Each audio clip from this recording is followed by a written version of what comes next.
Ikasyam na kabanata. Nakakilala si Saulo sa Panginoon. Patuloy pa rin ang pagbabanta ni Saulo sa buhay ng mga tagasunod ng Panginoon.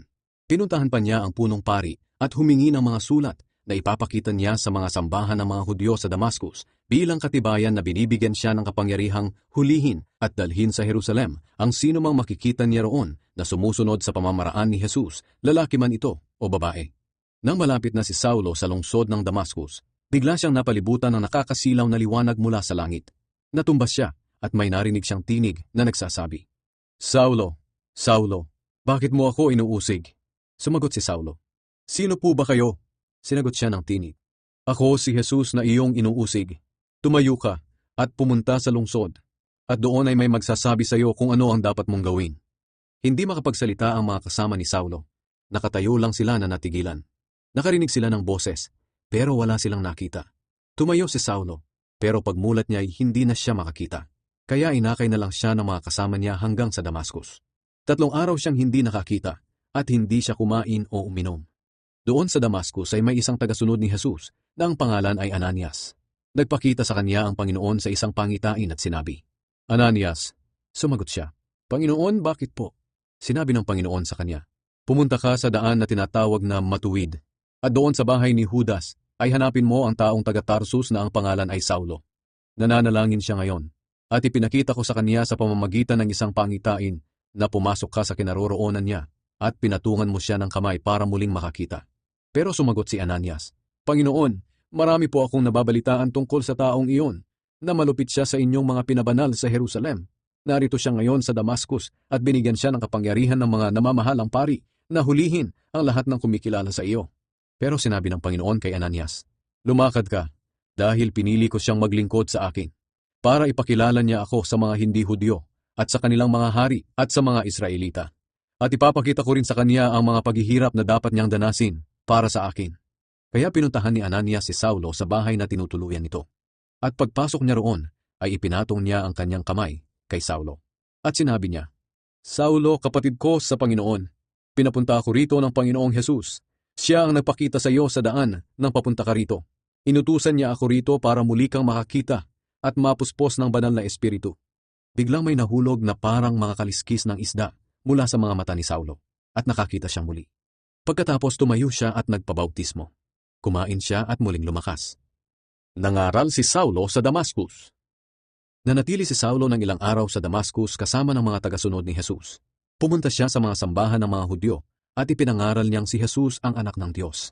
Nagtaka ang lahat ng nakarinig sa kanya. Sinabi nila, "Hindi ba't ito ang taong umuusig sa mga tagasunod ni Jesus doon sa Jerusalem?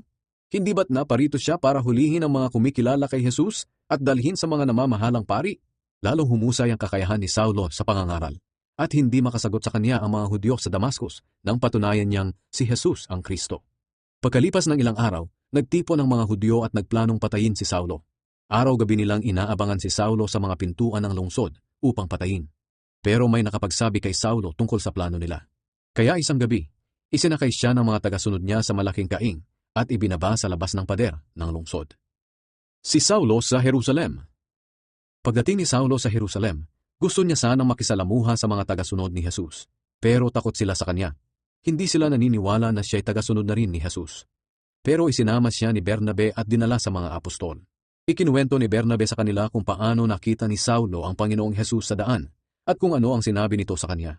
At sinabi rin niya ang katapangan ni Saulo sa pangangaral tungkol kay Jesus doon sa Damascus. Kaya mula noon, kasama na nila si Saulo. At buong tapang niyang ipinangaral ang tungkol sa Panginoon saan man sa Jerusalem. Nakipag-usap din siya at nakipagdebate sa mga Hudyong nagsasalita ng Griego. Kaya nagalit sila at nagplanong patayin siya. Nang malaman ng mga mananampalataya ang plano nila, inihatid nila si Saulo sa Cesarea at pinauwi sa Tarsus.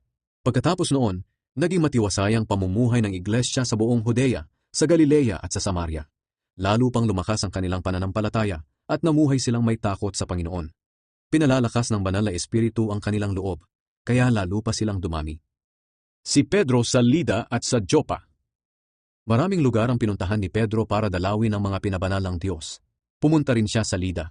Nakilala niya roon ang isang taong nagngangalang Eneas. Paralisado siya at hindi makabangon sa kanyang higaan sa loob ng 8 taon. Sinabi ni Pedro sa kanya, "Eneas, pinagagaling ka ni Hesukristo."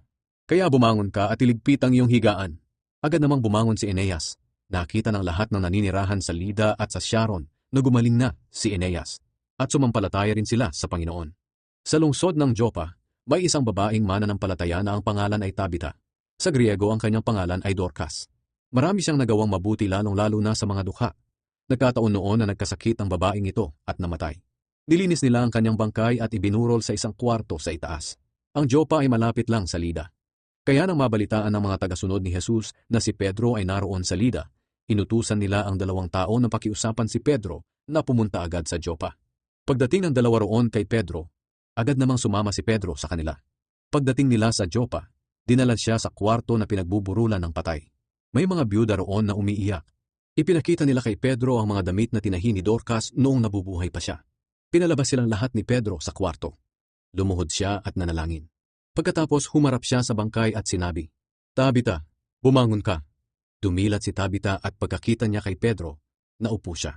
Hinawakan siya ni Pedro sa kamay at tinulungang tumayo.